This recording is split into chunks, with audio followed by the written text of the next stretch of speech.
Yung mga maliliit na bayan tulad ng Pilipinas, yung mga nagsisimula po lamang, yung mga bata pa ang constitution, ay nakadepende po ang kanilang success sa kakayanan nilang yumakap ng pagbabago sa kanilang saligang batas. Ano ba ibig ko sabihin? Ang magandang example, Singapore.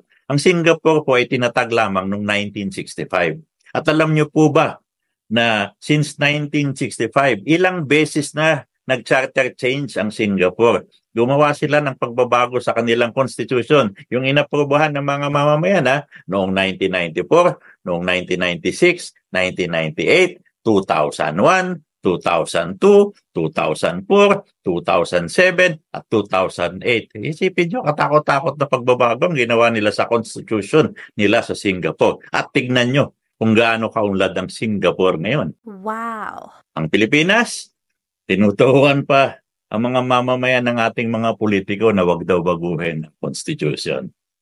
So dapat ba tayong magtaka kung walang asenso ang ating bansa? Wala tayong pagbabago bilang bansa.